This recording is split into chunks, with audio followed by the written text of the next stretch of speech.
In this video, we will be analyzing Americans experiencing culture shocks in Poland. I'm an American who's been traveling the world and living abroad for nearly 2 years. So not only will I be comparing Poland to the USA, but I'll also be comparing Poland to all the other places I visited. Things in Poland that would make an American spiral, part 2, because you guys liked it so much. No dryers. You either have this or this. Don't even get me started on when I wash my sheets, because it's on the doors, it's on chairs, it's everywhere, all over my apartment. No air conditioning in apartments. It's 85 degrees and we're all just sitting here with the window open. I have it at my place because I just can't deal, but it's rare. And dinner is at 1 p.m. It is not time for a sandwich. It's time for mashed potatoes, schabowe, and surówki. So as far as not having dryers goes, that's simply a lie. And the reason why I know that that's a lie, and look, I'm not here to invalidate her experience because she clearly has more experience with Poland than I do. I haven't been to Poland. But literally the last video that I made about Poland, I want to say the first video I reacted to was a video in which the person showcased their dryer.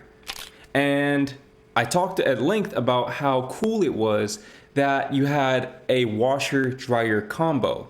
And I'm getting a little off topic here, but here at our new apartment in Malaysia, we actually have one of those. So I will be testing that out for myself to see how efficient it is.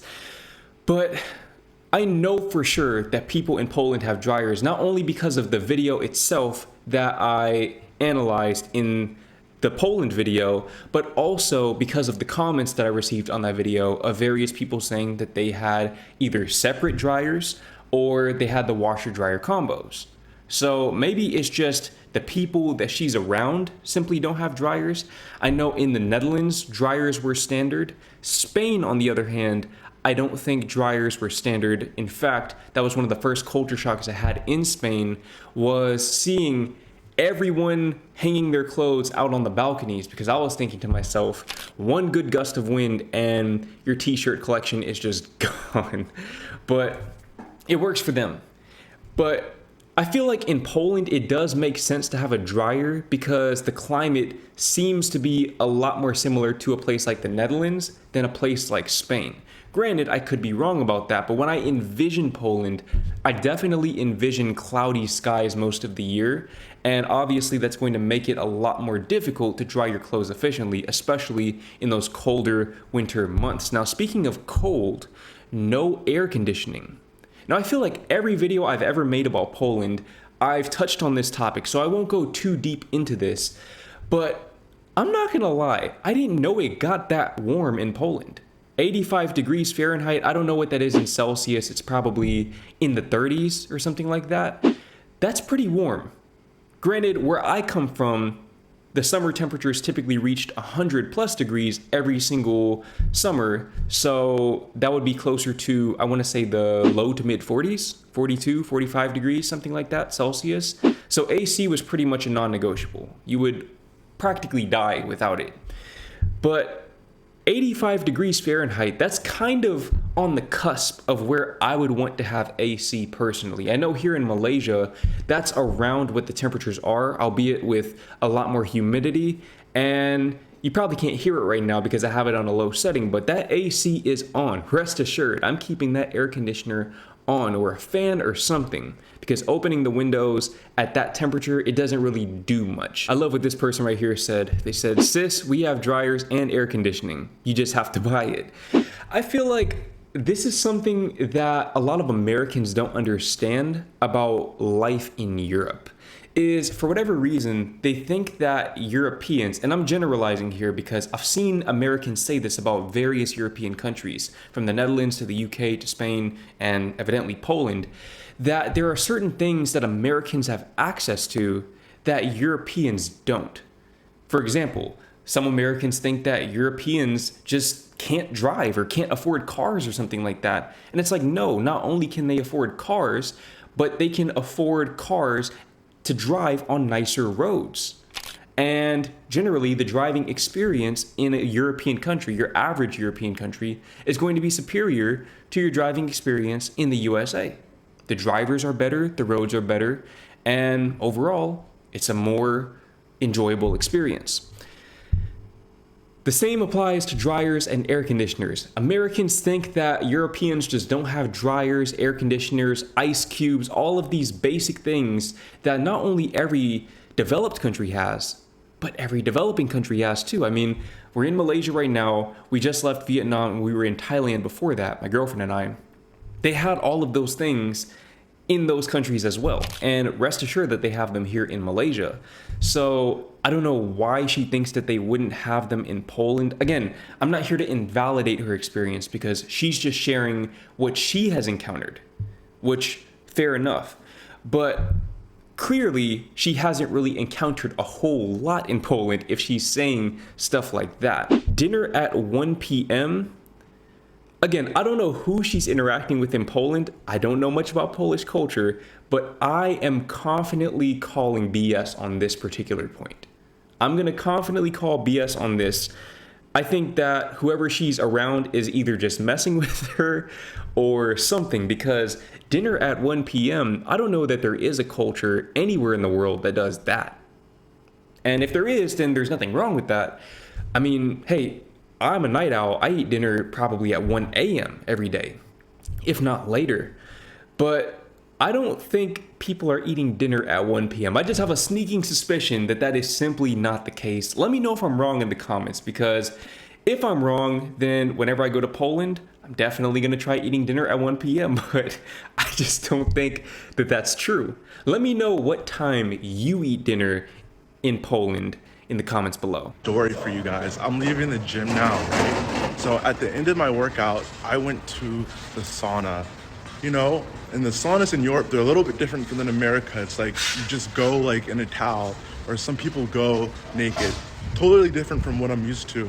But I go what I think is in an all-male sauna. It's my third day at the gym, and all the times I've been in a sauna before, it was all guys.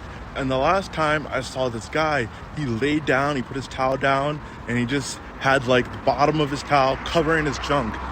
And I went in there, I was alone. I'm like, let me try this. So I lay my towel down, you know, just have the towel covering my junk, and I'm just like sweating. Then someone opens the door, and I just feel like this feminine energy, and I'm like, oh my God. I look, and it's a woman. And in my head, I feel like, oh my God, what am I doing? Did I go in the wrong sauna, or what's going on? Like, why did she just come in here? And then I remember, I'm like, oh my God, like I have European friends and they tell me that this is common, but I've never actually been in this. But I'm like low-key freaking out, trying to figure out how I'm going to get over the situation. Like, how am I going to put the towel on and just get out of there? So I roll over discreetly, wrapping my towel back around my body. And in my head, I'm just like, this just feels weird. Like, I feel like I have to say something to her.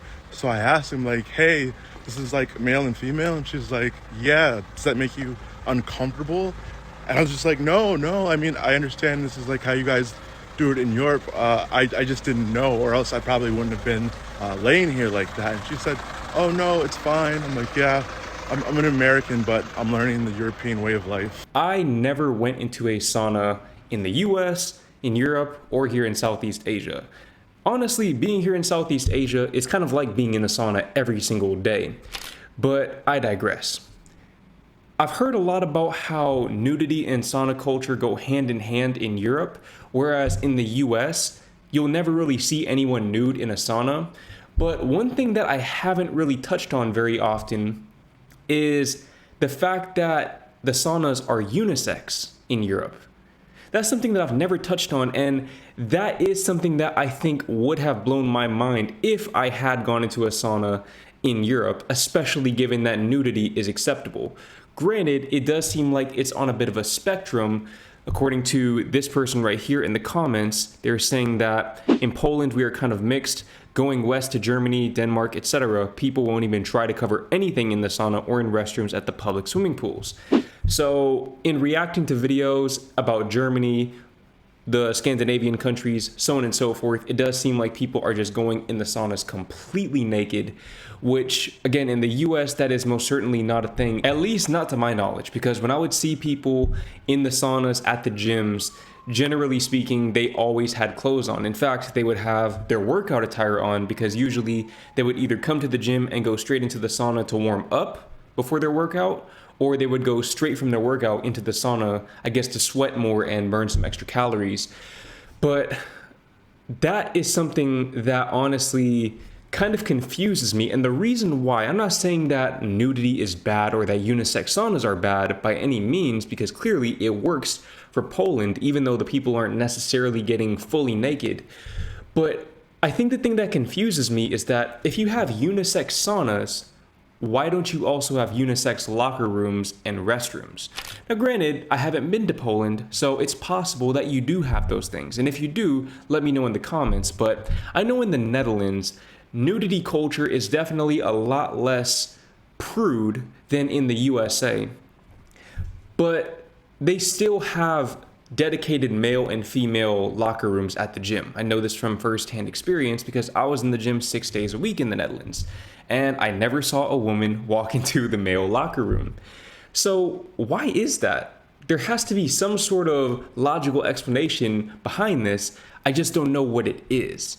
Because what's the difference between being naked in a sauna and being naked in a locker room where you're just changing into your gym clothes or taking a shower, so on and so forth? Now, as far as nudity itself goes, something else that I noticed in the Netherlands and in the US for this matter is that most of the people who are nude in the locker rooms, because that's pretty much the only place I've ever seen strangers nude in my whole entire life, me personally. The people who tend to go nude in the locker rooms, whether they're walking to the shower or they're changing, whatever the case may be, tend to be older. They're almost always older. I have never in my life seen somebody in my age range naked. And quite frankly, I'd prefer to keep it that way. I know it might sound prude of me. I know I'm stereotypical American, but that's just not something that I'm personally comfortable with. Granted, my girlfriend, I guess that's the only exception, but I'm talking about other men. I have not seen another man in my age range naked, and I have no desire to. Granted, I guess for Europeans, it's not like they're necessarily looking forward to seeing naked people. It's more just that they don't really care. But in the Netherlands, again, 6 days a week in the gym, I was there for 14 months. I only saw actually a handful of people nude in the locker room, and they were all men, I would say above the age of 60. But maybe it's a little different for women. Let me know in the comments, because my girlfriend did say that she would see women in the female locker room at the same exact gym going completely naked. And they were more in her age range. So I don't know if maybe as younger men, we're just more insecure about our bodies or what the case may be. But in the US, the same was also true. I saw fewer people overall nude in the locker rooms, but the ones that I did see were always older men. So I think this might actually be more of a generational difference than a geographical difference. But for whatever reason, saunas seem to be the exception to this.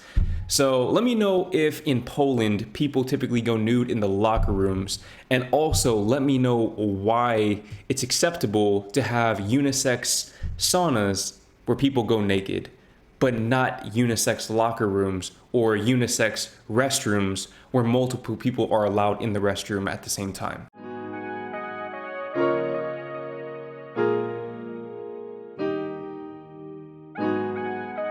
So I'm not gonna lie, I'm not the biggest Starbucks person. In fact, I'm not a very big cafe person in general. I don't really drink coffee like that. But I'm especially not that big of a Starbucks person. The only times I've ever been to Starbucks were times when women who I was on dates with would bring me to Starbucks and purchase me drinks. So, I mean, in my experience, I don't ever recall them bringing the stuff to me in glass cups or bringing me actual silverware. Granted, I never really ordered a meal at Starbucks, but I'm pretty sure Starbucks in the USA, at least the ones that I went to in the Dallas-Fort Worth area, they used primarily disposable dishes. I feel like that's pretty normal for most fast food establishments in the USA. I never went to a fast food place in Europe, in any of the countries that I've been to, nor have I been to a fast food place here in Southeast Asia. I'm inclined to believe that Southeast Asia would be more like the USA, where you have disposable dishes and disposable everything. But one of the things that I really love about life in Europe is how environmentally friendly everyday life is there. I mean, to the point about not having air conditioning, while it is true that Polish people have access to air conditioning, not every Polish person will have air conditioning, and I guess a fair amount of Polish people are actually willing to endure those 85-degree temperatures without air conditioning because they know that it's not only better on their pockets, but it's better for the environment. I feel like the level of awareness that European countries tend to have and European societies tend to have about sustainability as a way of life is far ahead of anywhere that I've personally been.